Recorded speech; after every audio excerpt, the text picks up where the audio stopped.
हरे कृष्ण. सर्वांचं गीतामृत या मालिकेमध्ये सहर्ष स्वागत. आज आपण भगवद्गीता जशी आहे तशी यातील 18वा अध्याय मोक्ष संन्यास योग यामधील तिसरा श्लोक पाहणार आहोत. प्रार्थनेने सुरुवात करूया. ओम अज्ञानतिमिरान्धस्य ज्ञानाञ्जनशलाकया चक्षुरुन्मिलितं येन तस्मै श्री गुरवे नमः. नमो विष्णुपादाय कृष्णप्रेष्ठाय भूतले श्रीमते भक्तिवेदांत स्वामिन् इति नामिने.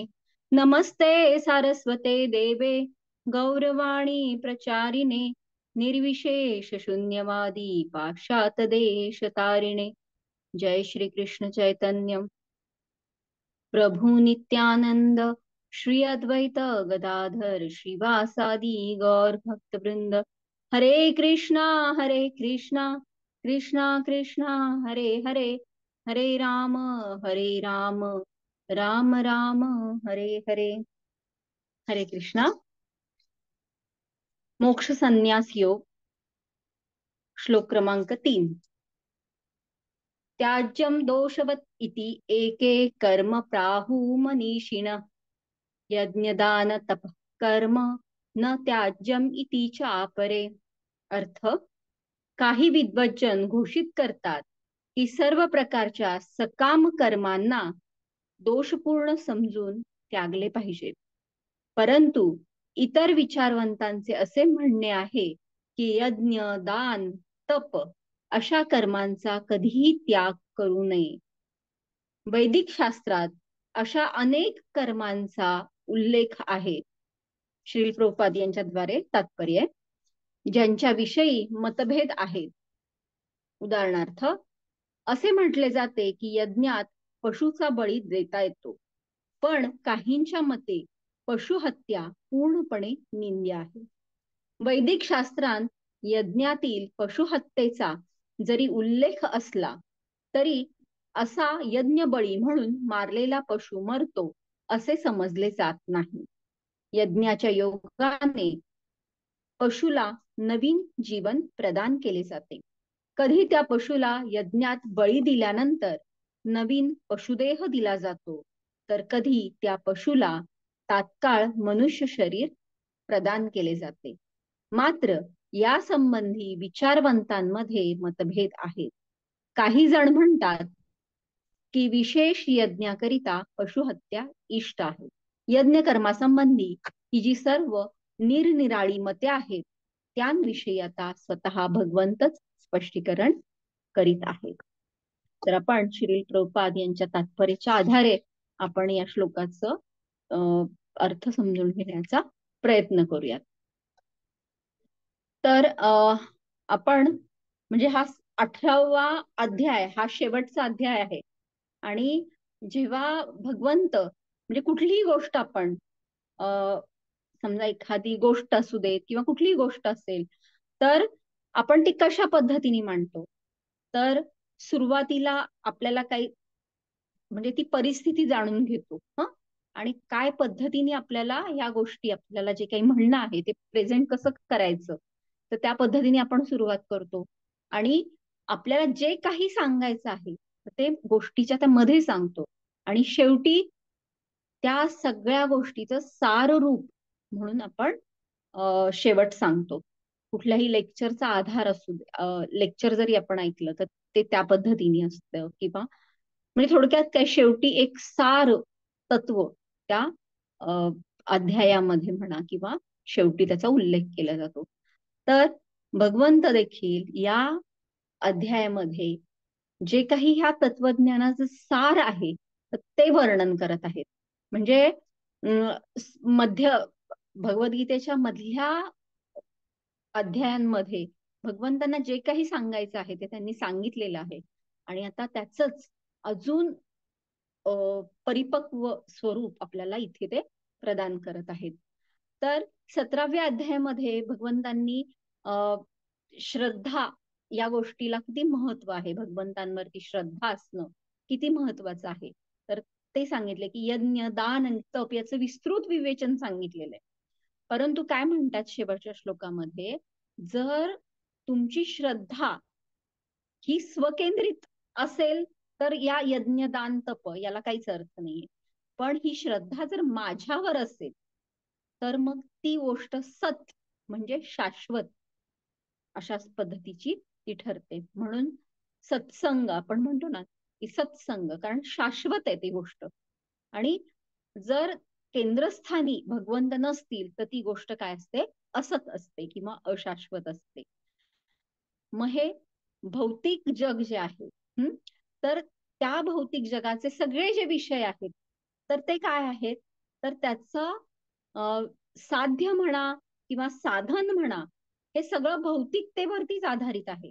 म्हणून जे काही आपल्याला त्याचं फळ मिळणार आहे तर ते देखील अशाश्वतच असतं. जोपर्यंत आपण प्रत्येक गोष्टीमध्ये श्रीकृष्णांना केंद्रस्थानी करत नाही तोपर्यंत कुठल्याही गोष्टीचं फळ हे अशाश्वतच राहणार आहे. म्हणून यज्ञ दान तप यासारखी महत्वाची जी कर्तव्य सांगितलेली आहेत तर त्याचं केंद्रस्थान हे भगवंतच असले पाहिजे. मग आता या अध्यायामध्ये अर्जुन संन्यास आणि त्याग याविषयी विचारतात. आणि म्हणजे पहिल्या श्लोकामध्ये अर्थात आपण ऐकलेलं आहे की केशीसूदन असं म्हणतायत.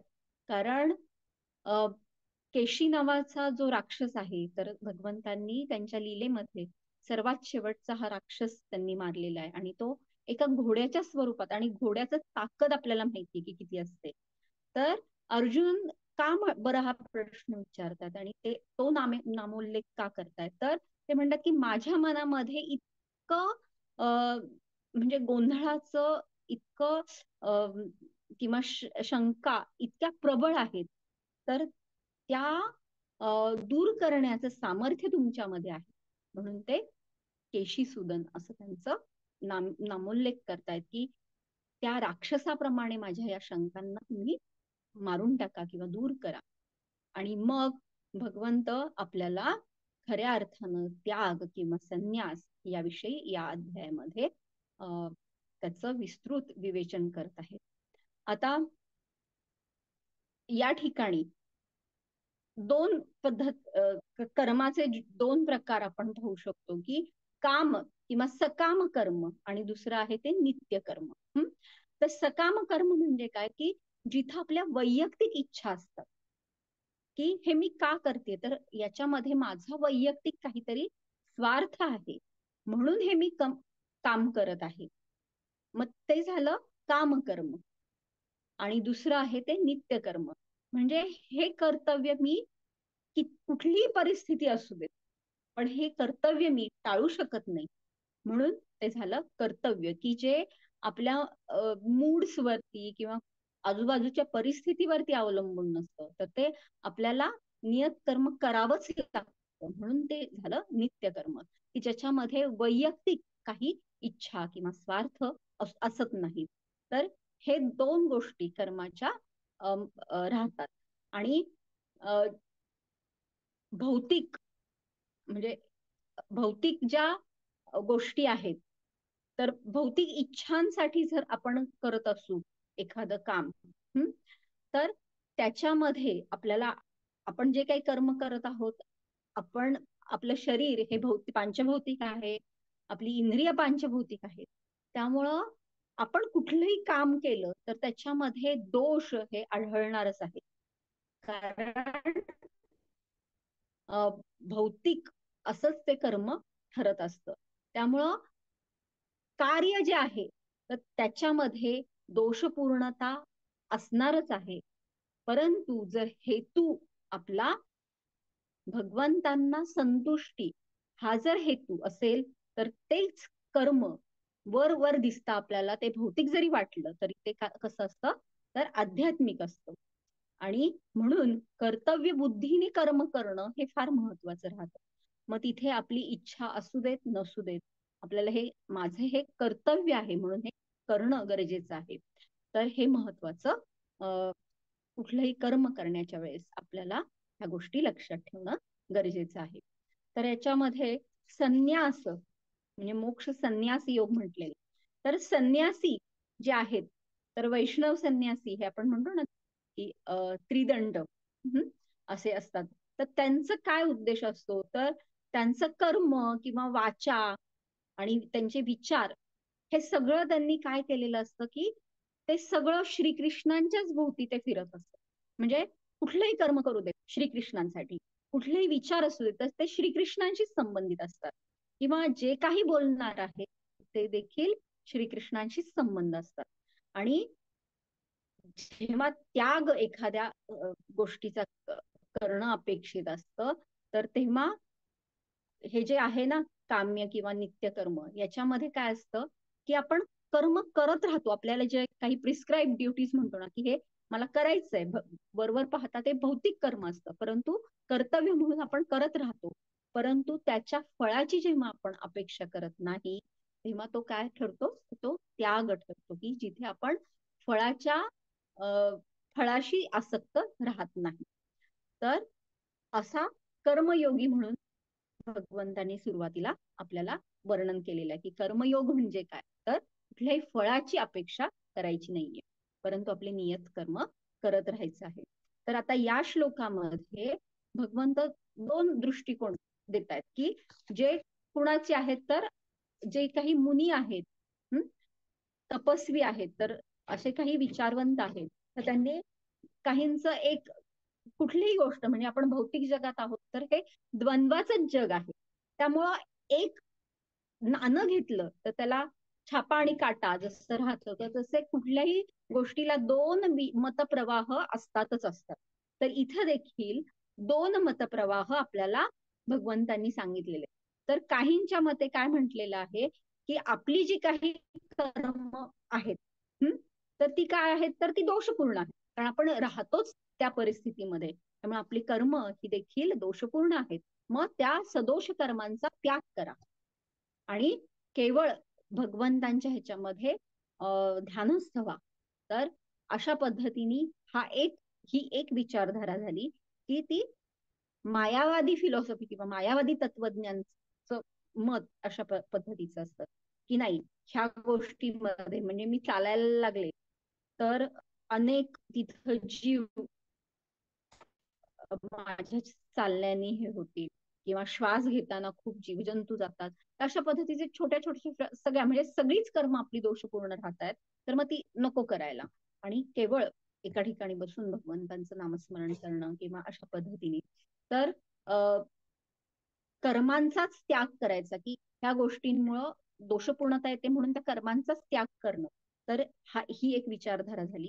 आणि दुसरं म्हणजे वैयक्तिक इच्छा न ठेवता कर्तव्य म्हणून आणि भगवंतांना केंद्रीभूत, की नाही, हे माझं कर्तव्य आहे, हे मला केलंच पाहिजे, हा माझा धर्म आहे, हे समजून जेव्हा आपण कर्तव्य करतो, तर ती एक विचारधारा झाली. जरी ते दोषपूर्ण जरी कर्म असतील तरी कर्तव्य म्हणून करणं गरजेचं आहे. तर हे दोन मतप्रवाह या श्लोकामध्ये सांगितलेले.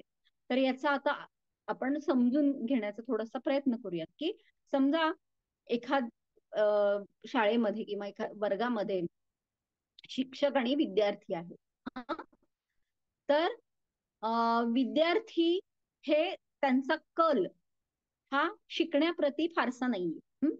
तर उगाचच शिक्षकांना आपण म्हणतो ना, की शिक्षकांना उगाच त्रास देणं, टिंगल टवाळी करणं, तर अशा पद्धतीचं त्यांचं कल आहे. मग त्या शिक्षकांना काय वाटणार, की या मुलांनाच शिकण्यामध्ये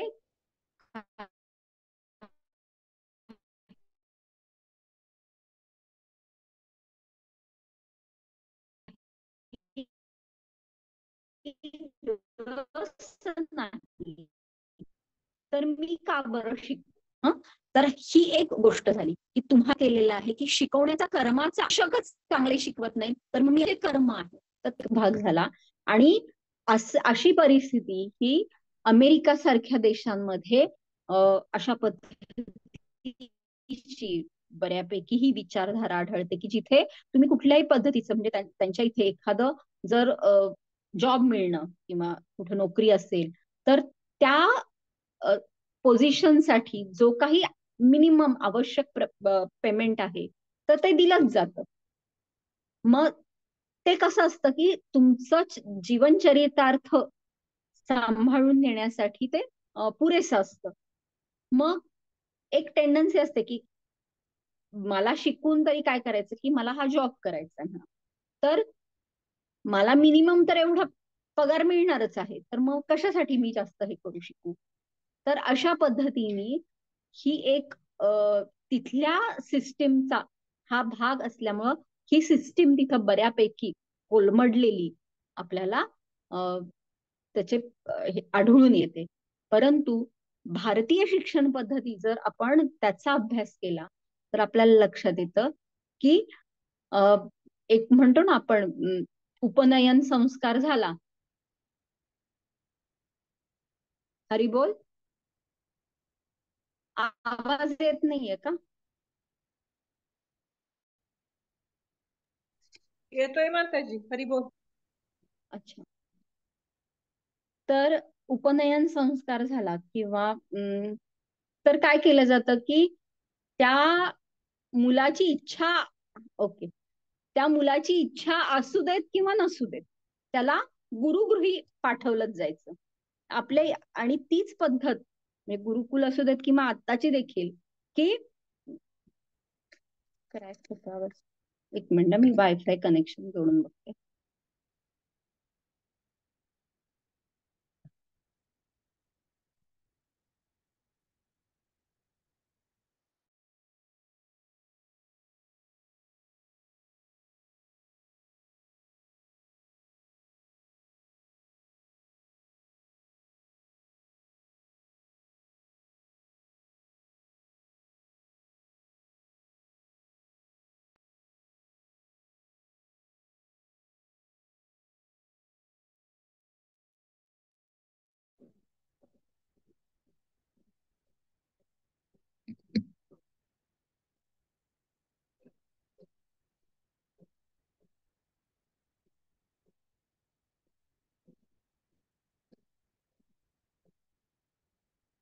हरी बोल.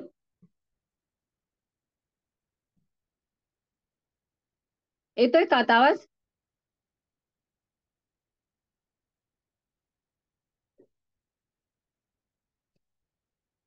ठीक आहे, काही प्रॉब्लेम आला तर सांगा मला. तर आपल्या इथली जी काही पद्धत आहे की इच्छा असो किंवा नसो, तर त्या मुलाला शाळेमध्ये पाठवलं जातं आणि त्या मुलाला अभ्यास हा करवून घेतला जातो. तर त्या विद्यार्थ्याचा धर्म काय आहे तर शिकणं, आणि शिक्षकाचा धर्म काय आहे की शिकवणं. मग विद्यार्थी कसाही असू दे, पण शिक्षक काय म्हणतात की नाही, माझं कर्तव्य मला करायचं आहे. तर त्या दृष्टीने ते शिक्षक आपलं पूर्णपणे शिकवणं किंवा 100% त्या शिकवण्यामध्ये ते म्हणजे मुलांना देऊ करतात. तर अशा पद्धतीने शिक्षक स्वतःचा धर्म निभवतात, विद्यार्थी स्वतःचा धर्म निभवतात. तर आणि म्हणून शिक्षकांना आपण म्हणजे आदर देणं हे भारतीय संस्कृतीमध्ये अ, ही गोष्ट आहे. तर कुठलीही गोष्ट असू दे की नाही, माझं हे कर्तव्य आहे, मला केलंच पाहिजे. म्हणून भारतीय कुटुंब पद्धती पण आपण पाहू शकतो की पाश्चात्य देशामध्ये काय आहे की 18 वर्ष पूर्ण झालं म्हणजे तो व्यक्ती सज्ञान झाला. तर सज्ञान झाला म्हणजे तू तुझे जीवनाचे निर्णय घ्यायला मोकळा झाला. आणि म्हणून मग तिथे काय आहे की अ, विचाराचं स्वातंत्र्य आहे. आणि त्यामुळं खूप साऱ्या म्हणजे एकटे एकटे कुटुंब किंवा न्यूक्लिअर फॅमिली खूप पाहायला मिळतात. आणि मग त्याच्या अडचणी देखील खूप मोठ्या प्रमाणामध्ये आहे. त्या विरोधात भारतीय जी संस्कृती आहे की अ, कितीही काही घरामध्ये कितीही प्रॉब्लेम्स असू देत, आर्थिक असू देत, वैचारिक मतभेद असू देत, काही जरी झालं तरी एकत्र कुटुंब पद्धतीचं त्याला जो काही सपोर्ट आहे तर तो भारतीय कुटुंब पद्धतीचा तो एक कणा आहे. म्हणून आपल्या इथे म्हणजे आत्ताची परिस्थिती सोडून द्या, पण तरीही एकत्र कुटुंब पद्धती किंवा घरातील वृद्धांची काळजी घ्यायची आहे. मग भले आपलं पटू देत न पटू देत किंवा त्या वृद्ध व्यक्तीला म्हणजे ती वृद्ध व्यक्ती खूप त्रास देत असू देत, काही जरी झालं, आर्थिक चणचण भासू देत, तरी देखील आपण घरातल्या वृद्ध व्यक्तींना टाकून देत नाही. तर अशा पद्धतीने आपल्या परंपरेमध्ये आपण मुलाचं किंवा पत्नीचं कर्तव्य, अ, अ, आई किंवा वडील यांचं कर्तव्य आपण निभावत असतो, भले आपल्याला ती गोष्ट पटू देत किंवा न पटू देत. गायींच्या बाबतीमध्ये पण आपण ही विशेष गोष्ट लक्षात घेतो की दुभती गाय, जेव्हा जोपर्यंत असते तोपर्यंत सगळेच जण छान सांभाळ करतात, परंतु ती गाय जेव्हा दूध देणं तिचं बंद होतं आणि केवळ आपला खर्चाचीच बाजू वाढत राहते की वैरण हे करा, तर तरी देखील एक शेतकरी किंवा म्हणजे दुधाचा व्यवसाय करणारा गवळी, तर ते त्या गाईला टाकून देत नाही, तर गाईचा आईप्रमाणे आपण स्थान दिलेलं आहे आपल्या संस्कृतीमध्ये आणि तिचा सांभाळ करतात. तर अशा पद्धतीने ही कर्तव्य बुद्धी अजूनही टिकून आहे. म्हणून प्रत्येक आपण कुठल्याही म्हणजे आपल्या समाजामध्ये आपण त्या म्हणजे एक व्यक्ती म्हणून किंवा एक व्यावसायिक म्हणून जे जे काही कर्तव्य आपण निभावत असतो, तर त्या गोष्टीला अनुरूप आपण आपली कर्म करत असतो. मग भले त्या गोष्टीतून आपला फायदा होतोय, नाही होतोय, किंवा आपल्या चुका होत आहेत, किंवा आपण बरोबर आहोत, या गोष्टींचा विचार तितकासा महत्वाचा ठरत नाही. म्हणून धर्म म्हणून किंवा कर्तव्य म्हणून आपण आपलं कर्म हे केलं पाहिजे आणि यज्ञ, दान आणि तप यांचा त्याग नाही केला पाहिजे, अशी ही विचारधारा दुसरी आहे. आता आपण आपल्या इतिहासामधनं किंवा भागवतम मधनं उदाहरण पाहू शकतो की भीष्मदेव, पितामह भीष्म, यांनी काय प्रतिज्ञा केलेली असते की हस्तिनापूरच्या सिंहासनाशी मी प्रामाणिक किंवा एकनिष्ठ राहील, आणि त्या भीष्म प्रतिज्ञेचं पालन करण्यासाठी ते आयुष्यभर झटले. मग भर त्या राजवाड्यामध्ये द्रौपदीचं वस्त्रहरण होत असताना देखील ते गप्प बसले, का तर या सिंहासनाशी मला एकनिष्ठ राहायचं आहे. त्याच्यानंतर म्हणजे ते सिंहासनच जर अधर्माच्या बाजूनी होतं तरी देखील ते युद्धास कुणाच्या बाजूनी तयार झाले, तर अधर्माच्याच बाजूनी युद्ध केलं त्यांनी. आणि आता हे सगळं करत असताना म्हणजे जर आपण भीष्म पितामह यांच्यावरती आपण चर्चा करायला घेतली किंवा समाजामध्ये असे खूप विचारी लोक किंवा सहजपणे आपण म्हणतो ना एखादी कमेंट आपण ऐकतो, तर त्याच्यामध्ये काय की पितामह भीष्मांचं हे चुकलं, आणि ही जी निंदा नालस्ती आहे त्यांनी ही आयुष्यभर सहन केली. कशासाठी सहन केली? हे अयोग्यच होतं ना, तसं पाहायला गेलं तर अधर्माच्या बाजूनी राहणं ही गोष्ट अयोग्यच होती.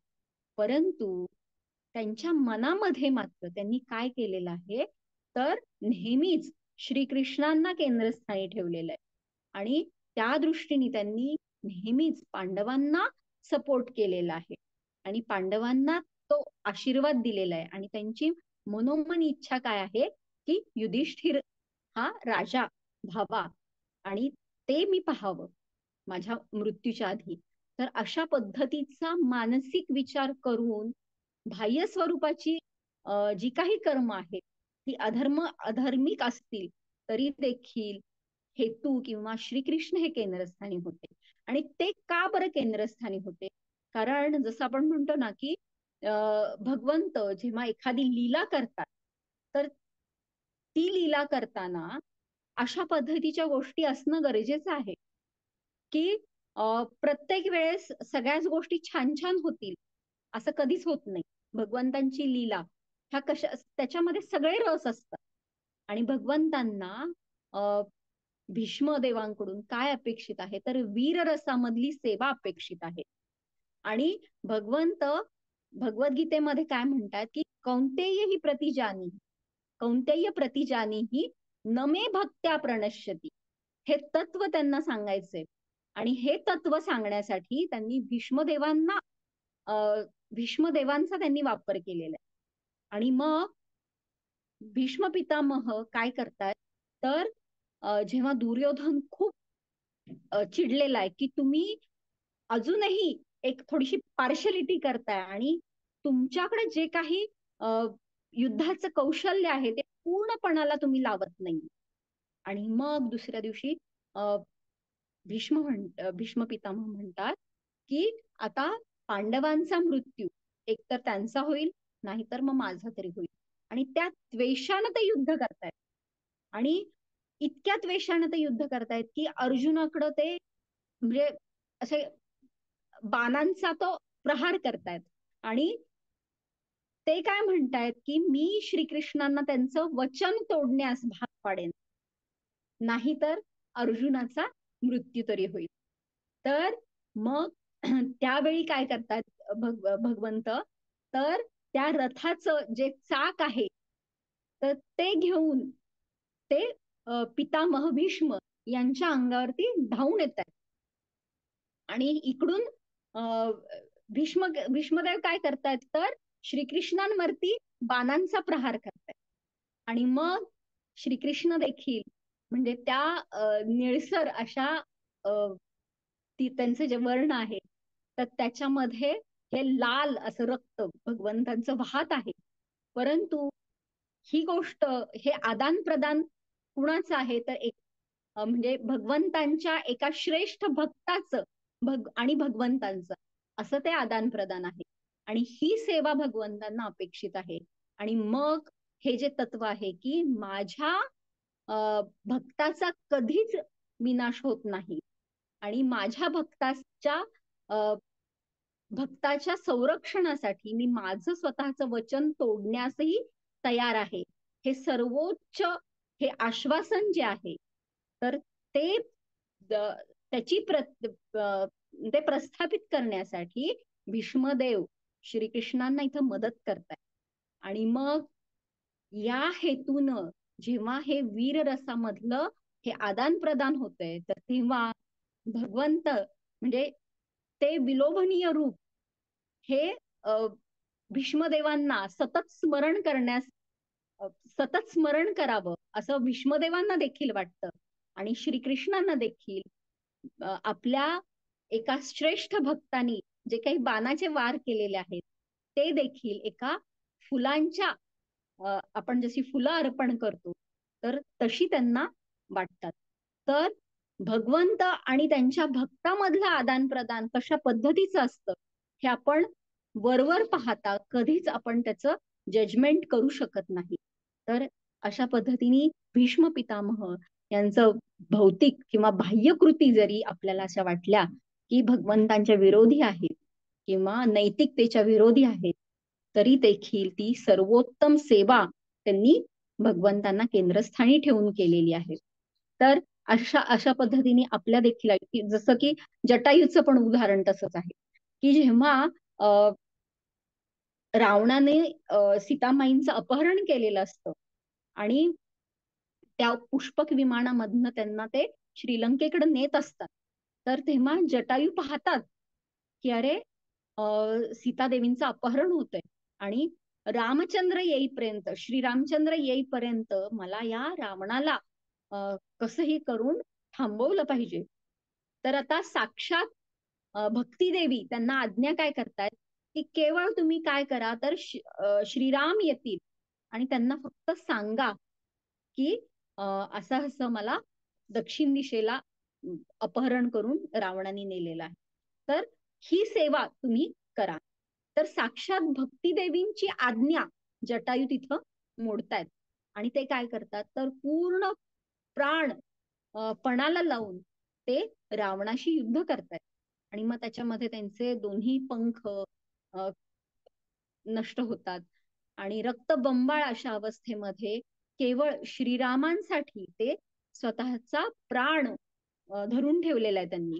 आणि मग श्रीरामचंद्र जेव्हा येतात तेव्हा ते सगळा वृत्तांत सांगतात आणि त्या दृष्टीने त्यांना मार्गदर्शन करतात की अशा पद्धतीने तुम्ही दक्षिण दिशेला सीतामाईंचा शोध घ्या म्हणून.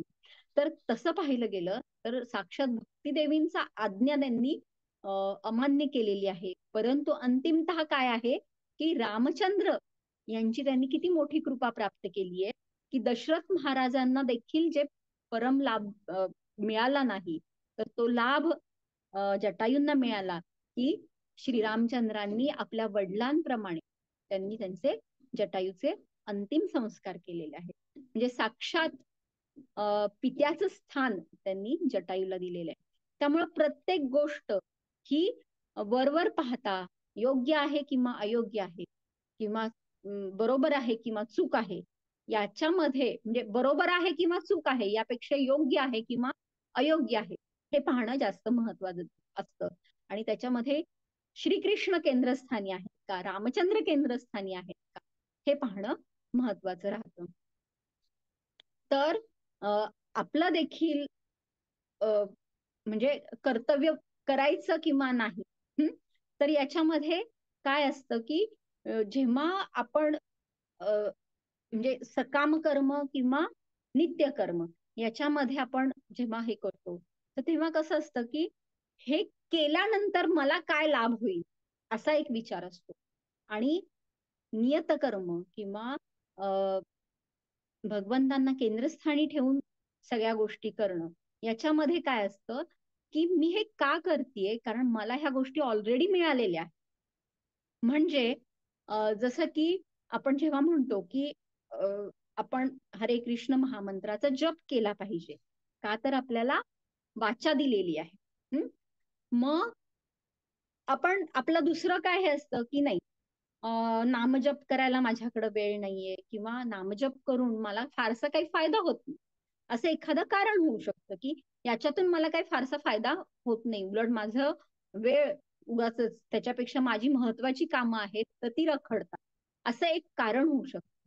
परंतु जेव्हा आपण एखाद्या मुकबधीर व्यक्तीला पाहतो, किंवा काहींचं आपण पाहतो ना की काहींचं टाळू हे झालेलं असतं, दुभंगलेले अशा गोष्टी असतात की ज्यांचा उच्चार हा व्यवस्थित त्यांना करता येत नाही शस्त्रक्रिया केल्याशिवाय, किंवा अशा पद्धतीच्या ज्या विकलांग लोकांना पाहतो, तर तेव्हा आपलं काय लक्षात घेतलं पाहिजे की ही जी मला वाचा मिळालेली आहे किंवा कानांना श्रवण करण्याची जी शक्ती ऑलरेडी मला मिळालेली आहे, तर त्याच्या पुढे मी अजून काय कारण देईन की हरे कृष्ण महामंत्राचा जप करण्यासाठी मला दुसरं काय कारण हवंय, की मला अजून काय पाहिजे. त्यामुळं फायदा काय हवा, म्हणजे दोन गोष्टी आहेत ना की मला ह्याच्यातून काय मिळेल, असं आपण भविष्याचा विचार करतो. पण हा विचार करणं गरजेचं आहे की मला हे शरीर मिळालेलं आहे की ज्याच्यामध्ये सगळे इंद्रिय व्यवस्थित काम करत आहेत, मला दोन हात आहेत, मी बिडबॅग व्यवस्थित पकडू शकतेय, त्याच्यानंतर बोलू शकतेय, कानांनी ऐकू शकतेय, डोळ्यांनी भगवंत किंवा ही सगळी सृष्टी मी पाहू शकतेय, तर हे ऑलरेडी मला मिळालेलं आहे. मग आता मी काय देऊ शकेन, तर मी हा कलियुगाचा जो हरिनाम संकीर्तन यज्ञ आहे, तर त्याच्यामध्ये मी माझं काहीतरी योगदान देऊ शकेन आणि ते दिलं पाहिजे, म्हणून मला जप केला पाहिजे.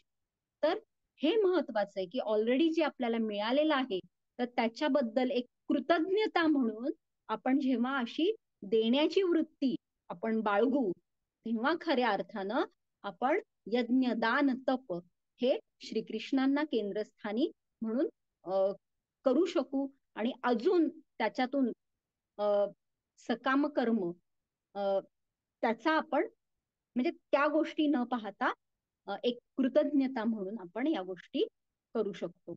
जसं की आपल्याला बऱ्याचदा असं वाटतं की नाही याच्यातून माझं काही होत नाहीये किंवा काय, तर हे जसं मी उदाहरण दिलं तसं आयसीयू मध्ये पण आपण पाहू शकतो की तिथे तिथं काय आहे की तिथं गेल्यानंतर आपल्याला लक्षात येतं की जे काही आपल्याकडे उपलब्धी आहे, तर त्या गोष्टी यांचा शेवट किंवा त्या असून देखील खर तर मी आयसीयू मधल्या जेव्हा व्यक्तींना आपण पाहतो तर तेव्हा लक्षात येतं की अरे या गोष्टींना आपल्याला खरं तर बाहेरच ठेवावं लागतं आणि आपण केवळ श्रीकृष्णांवरतीच अवलंबून राहू शकतो.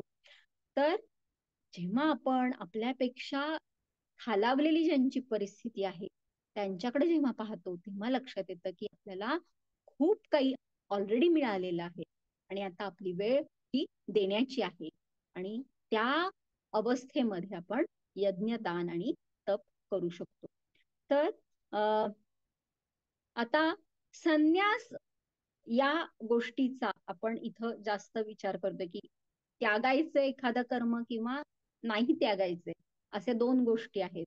तर याच्यामध्ये त्याग किंवा संन्यास म्हणजे बाह्य रूपानं खरं तर त्याग असा नसतो, तर खूप परिश्रम पूर्ण परिश्रम पूर्वक जेव्हा आपण आपल्या हृदयातलीच तण जेव्हा काढून टाकतो तर ते जेव्हा करतो तेव्हा खरं तर तो त्याग किंवा संन्यास असतो. आणि मग तो संन्यासी हा संन्यासीच पाहिजे किंवा म्हणजे संन्यासी असणंच गरजेचं नाहीये. तर ती वानप्रस्थ म्हणून असेल एखादी व्यक्ती, गृहस्थ म्हणून असेल, ब्रह्मचारी म्हणून असेल. तर जेव्हा शरीर मन आणि वाचा आणि संपूर्ण आयुष्य जेव्हा आपण श्रीकृष्णांच्या वैष्णवांच्या अन्य जीवांच्या सेवेमध्ये त्याचा उपयोग करतो तेव्हा खरं तर तो त्याग किंवा श्रीकृष्ण भावना भावित असं कर्म असतं. आणि हे करताना म्हणजे जेव्हा ही ही साधना आहे ना आपली, जप साधना आहे, सेवेची साधना आहे, तर ह्या गोष्टी करताना काय होतं की प्रामाणिकपणे आपण जेव्हा आध्यात्मिक साधना करतो ती एक चढाई आहे. म्हणजे आपल्याला पर्वतावरती असं चढायचंय. तर पर्वत चढताना अनेक अडचणींना आपल्याला सामोरं जावं लागणार आहे.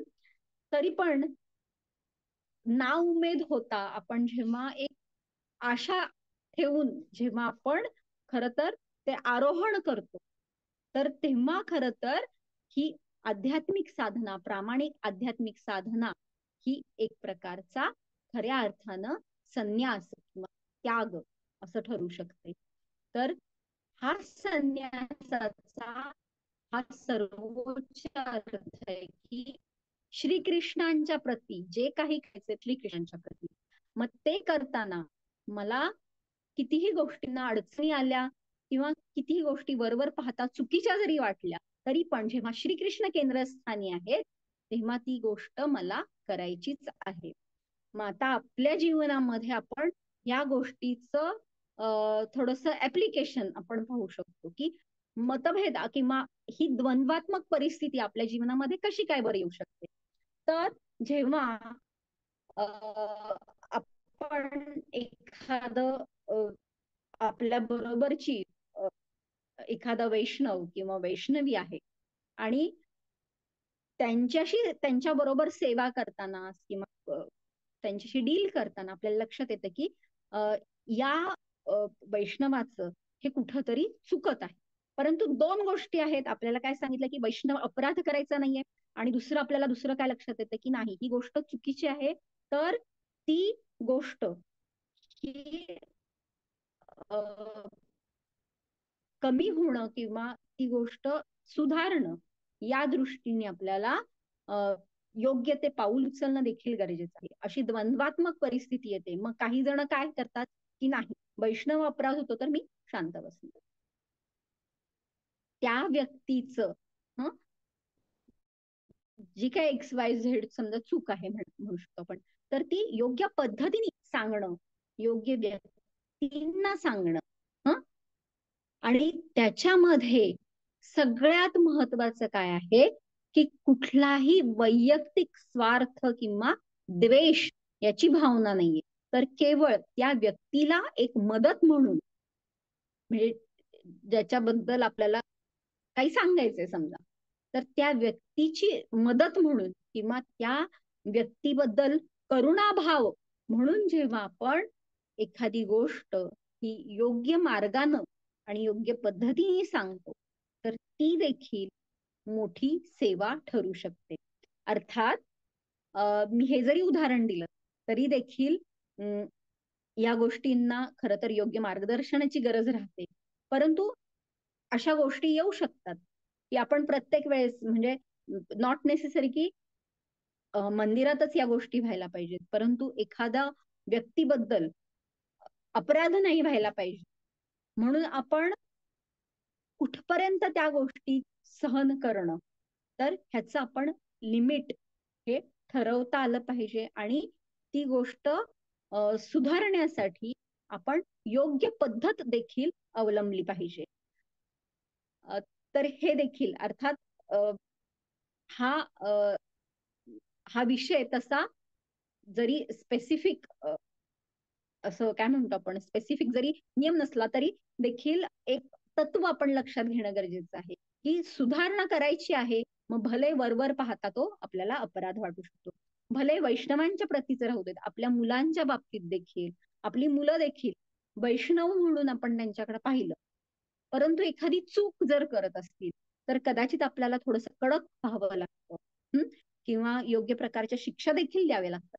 मग त्यावेळी जर आपण म्हणलं की नाही, माझा मुलगा माझी मुलगी ही वैष्णव आहे आणि तिच्याबद्दल मी तिच्या प्रती मी कसं काय बरं अपराध करू, असं जर म्हणून आपण शांत बसलो की तर काय होईल, त्या अयोग्य गोष्टींना खरं तर प्रेरणाच मिळेल.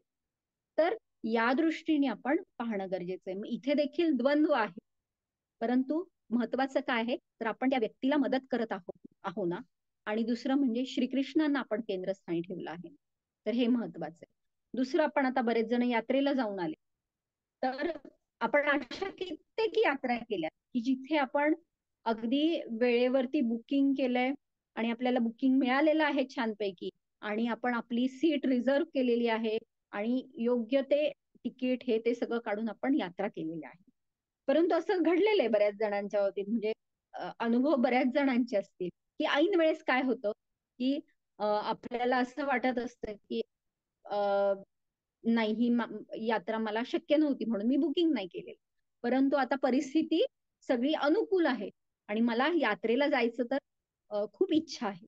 मग अशा वेळी कुणाचं तरी तिकीट अवेलेबल आहे की ज्यांचं कॅन्सल झालंय समजा, तर त्यांच्या तिकिटावरती मी जाणं योग्य आहे किंवा नाही, असं देखील आपल्याला विचार होऊ शकतो.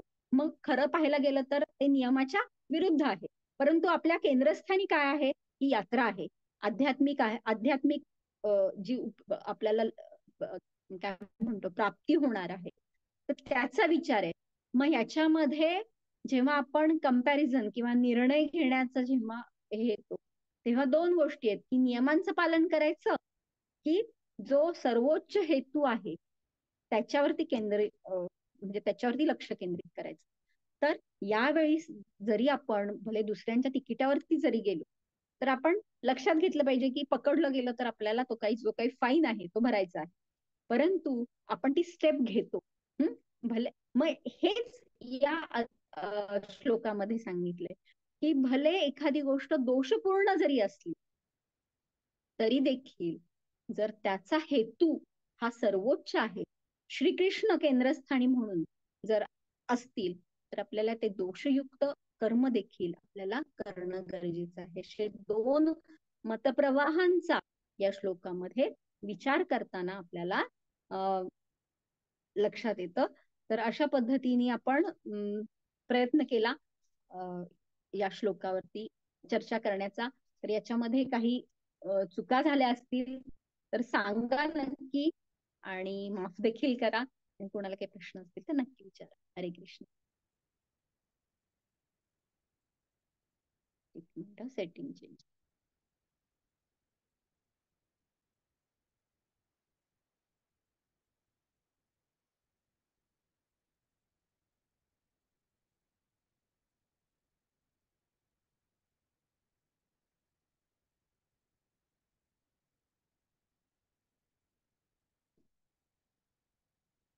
अनम्यूट केलंय, कोणाला काही प्रश्न किंवा काही सांगायचं असेल तर नक्की विचार. हरे कृष्णा, दंडवत प्रणाम माताजी. खूप छान पद्धतीने माताजी, क्लिष्ट श्लोक होता धन्यवाद. कर्मांवरचा, तुम्ही खूप छान पद्धतीने समजून सांगितलं आणि ती बाजू खूप छान सांगितली. भगवंतांनी यामध्ये दोन मतप्रवाह व्यक्त केलेत. तो दुसरा जो आहे की भगवंतांना केंद्रस्थानी ठेवून केलेलं कुठलंही कर्म ते जरी दोषपूर्ण असेल बाह्य दृष्टीने तरी ते परिपूर्ण असतं आणि त्याचा परिणाम देखील तुम्ही खूप छान सांगितला. थँक्यू माताजी. मध्ये 2-3 वाक्य मिस झाली म्हणून मी मेसेज पाठवत होते की मला आवाज येत नव्हता. ते अमेरिकन इथल्या संस्कारांबद्दल तुम्ही सांगत होता ना स्कूलमधलं, तर ते माझं मिस झालं. हा हा त्याच्यामुळे मी हा परत पाठवलं माताजी. आवाज येत नव्हता तुमचा. हा म्हणजे तिथे विचारधारा सांगितली आहे ना. अच्छा. तिथे स्वातंत्र्य आहे ना, वैयक्तिक सगळं स्वातंत्र्य आहे ना. हं हं पण मग त्याच्यामध्ये स्वकेंद्र म्हणजे स्वतःभोवती सगळ्या गोष्टी फिरतात. म्हणून बरोबर. विचारांचं स्वातंत्र्य आणि मग त्या दृष्टीने अनेक जी समाजाची घडी आहे ती सगळी हां, विस्कटलेली आपल्याला लक्षात येते.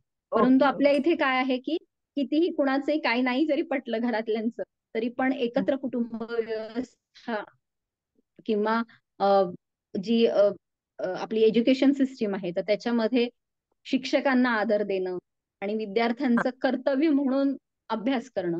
तर हे जे काही आपल्या इथले नियम आहेत, नीती हां, नियम आहेत, तर त्याचं आपण पालन करतो. मग भले त्या सिस्टीम मध्ये थोडेसे जरी वैयक्तिक स्तरावरती आपल्याला थोडंसं अडचणी किंवा डील करताना थोडासा त्रास जरी झाला तरी आपण हं, हं, त्या धर्माचं आपण पालन करतो. पुत्रधर्म असू देत, विद्यार्थ्याचा धर्म असू देत, हं, हं, शिक्षकाचा हं. धर्म असू देत, तर अशा पद्धतीने. थँक्यू माताजी. म्हणून थँक्यू. आपल्या इथला सामाजिक स्तर हा सर्वोच्च आहे की येस. जिथं नीतिमूल्य आहे. येस माताजी. भारतीय संस्कृती जगाला हा एक दिशा देणारी ठरू शकते नाही का कुटुंब व्यवस्था. दर्शक आहे.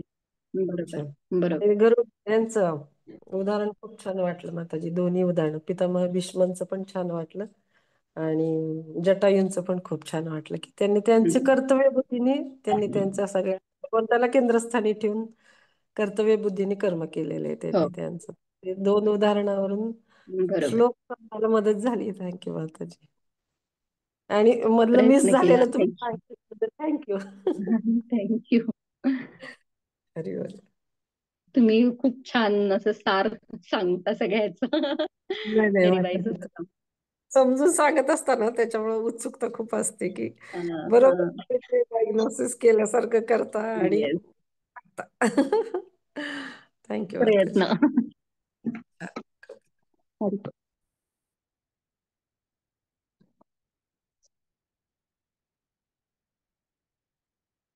चालेल कोणाला काही नसेल